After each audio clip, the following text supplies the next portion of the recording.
અંશ નિર્વાણ નિરંજનમ નત્યમ નિર્વિકારમ નિર્ગુણમ નિશ્ચલમ તસ્મૈ અંશ નિર્વાણાય નમઃ. જ્ઞાન સ્વરૂપ કુટસ્થ ક્રિયા અતીત કલેવ્રત્રેવસ્થા પંચકોશ વિવર્જિતમ તસ્મૈ અંશ નિર્વાણાય નમઃ. અખંડાદિ દેશાદિ પ્રચ્છિન્નમ શૂન્યમ ભેદારહિતમ સંગમ માયા વિદ્યામલ દૂરમ તસ્મૈ અંશ નિર્વાણાય નમઃ. अपरंपारंपरातीत अगोचर अविनाशी अलेखम विश्व साक्षी तस्मै निर्वाणाय नमः. अव्यागतम अशून्यम दुख सुख दुर्विराजितम वदंती श्रुति समृद्धि नैतम तस्मै निर्वाणाय नमः.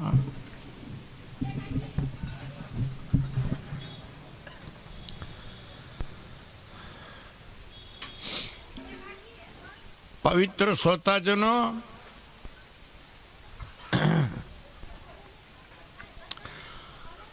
માણસને ભગવાને જે એને અધિકાર આપ્યો છે, જેને હક આપ્યો છે, જે એને સત્તા આપી છે, એ સત્તા ન સમજે ત્યાં એમાં ભગવાનની દેન, ભગવાનની કૃપા કેટલી એના માથે વરહે હરી કેટલી વરી છે, એ જો એની ખબર ન પડે કાંઈ તો બીજું તો શું કહું, પણ એ તો ફેરે જ પડી ગયો એમ માનજો. એ પછી તો આ બધું છે કે આ કૂતરા મીંડડા ને આ ગાયો ને ભેંસો ને ગધેડા ને ઘોડા ને અહીંયાની પતિ પત્ની થઈ જાય ને અહીંયાને છોકરા થઈ જાય, એ પ્રેમ કરતા હોય ને તેમાં શું વધી ગયું?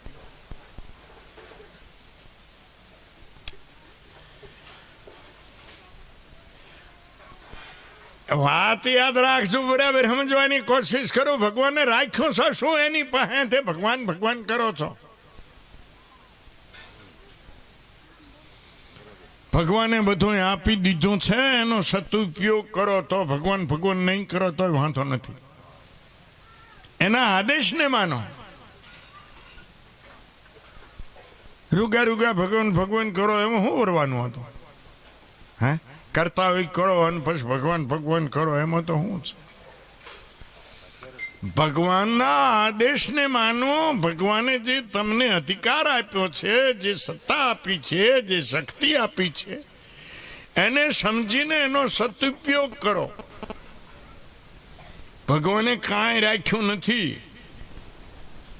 શું રાખ્યું છે ભગવાને કહો તો?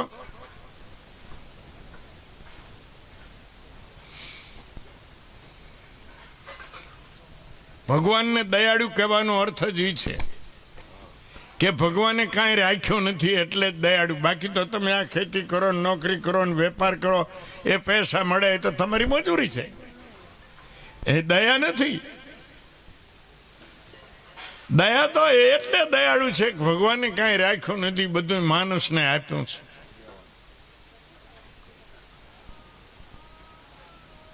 તમે કહેશો કે માનવને હું આપ્યો છે?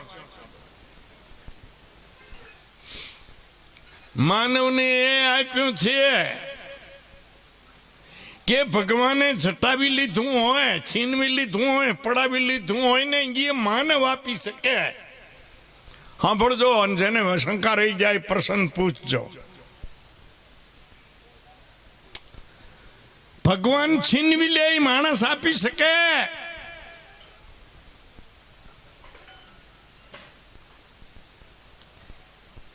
અત્યાર તો આમ પ્રેક્ટિકલ બને રહ્યું.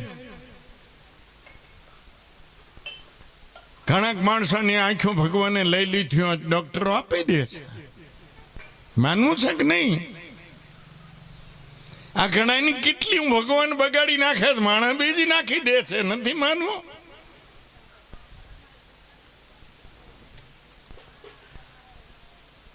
કલેજું બગડી ગયું હોય તો બીજું નાખીને હાલતો કરી દે. નથી માનવું? એલા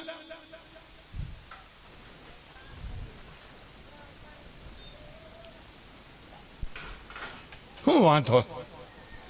ભગવાને તમને સત્તા આપી છે, શક્તિ આપી છે, હકને આપ્યો છે, તમે ડરો છો શું કામ એમ કહો છો? ભગવાન ના આપી શકે ને, એ માણસ આપે, એ ભગવાનની દીધેલી દેન છે, એ જ ભગવાનની કૃપા છે માણસમાં. ભગવાન તો કદી નારી જાતને બાળકો જન્માવતા હશે. ડોક્ટરો તો અત્યારે આદમીને દીકરા જણાવી દે, એટલે નથી માનવું. એટલે ભગવાને કોઈ દી બનાવ્યું ઘોડામાંથી ગધેડો, ગધેડામાંથી ઘોડો, નારમાંથી કૂતરો, કૂતરામાંથી નાર, રોજમાંથી ગાય, હા, સ્ત્રીમાંથી પુરુષ, પુરુષમાંથી સ્ત્રી. આ જે માણસ ભગવાનને માનતા નથી, ધર્મને નથી માનતા, એ આ બધું બનાવી રહ્યા છે. માનવું છે.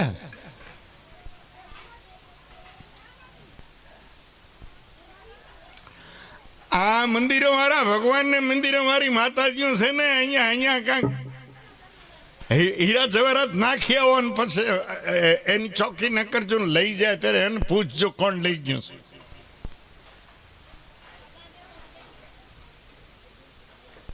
એની ચોકી કરવાની જરૂર નથી. સીસીટીવી કેમેરો ક્યાંક નરિયામાં હતાડી આવે છે, કોણ પકડી દે છે? કોને આ બધી ખબર પડે? આ ચમત્કાર કોનો છે? ચમત્કાર કોણ કરી શકે?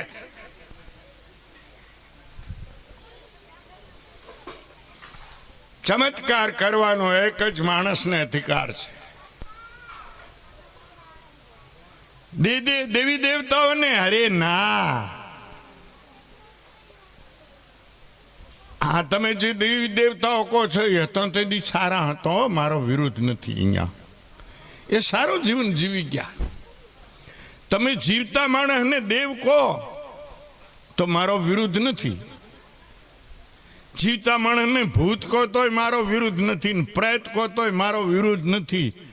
પણ મરી ગયા પછી ભૂત પ્રેત ને દેવ થાય છે ને પછી તમને દીકરો દઈ દે છે. મર્યા પછી દેવ છે જ નહીં. અને દેવ જો ભગવાન બનાવતો હોય તો આખા વિશ્વ, મારા પ્રશ્નોના જવાબ દો, તો આખા વિશ્વમાં હોવા જોઈએ દેવ.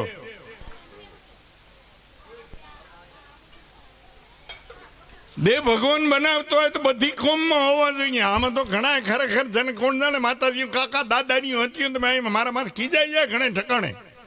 એટલે તારે થાય એટલી જ મારે થાય છે. તું હું કામ ખીજા છોડ્યો ભાઈ સાહેબ? તારે ક્યાં કાકા દાદાની દીકરી હતી? કાકા દાદાની દીકરીઓ દખી થતી હોય લવણો નહીં મારે મારો વાલો. જીવતો માણસ દેવ હોઈ શકે, એમાં મારો વિરુદ્ધ નથી બિલકુલ. તે દિન અત્યારે, બાકી મરી ગયા પછી કોઈ જો ખરેખર સાબિત કરી દેતો હોય તો, એક સપટી આપી દેતો હોય તો ખરેખર હું ડેક લઈ લઈશ.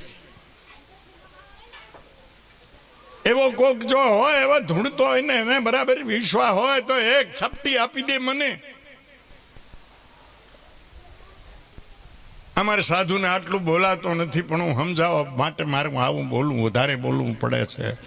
અહીં સુધી અમારે સાધુને જવાતું નથી, પણ હાસો સમજાવવા માટે અવિવેકમાં હું તો ક્યારેક વિયો જાઉં છું.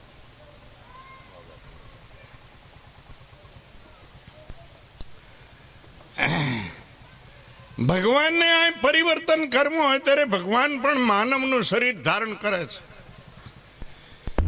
આ સમાજ બગડ્યો હોય ત્યારે એને સુધારવા આવવું હોય તો ભગવાનને માણસ બનવું પડે છે. આ જગતમાં માણસ બન્યા વગર કાંઈ થાય નહીં, માણસ બન્યા વગર આ જગત ચાલે નહીં. આ જગત માણસથી જ ચાલે છે. જગત છે ક્યાં? માણસ એકલા બંધ કરો કે આ જેટલા માણસ છે એટલા નથી, એવી કલ્પના કરો પછી ક્યાં જગત? માણસથી જ આ જગત છે.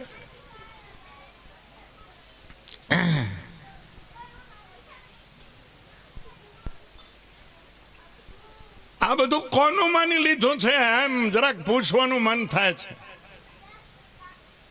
આ કોના કહેવાથી બધું માની બેઠા છો? આ ભૂત ને પ્રેત ને આ માતાજીઓને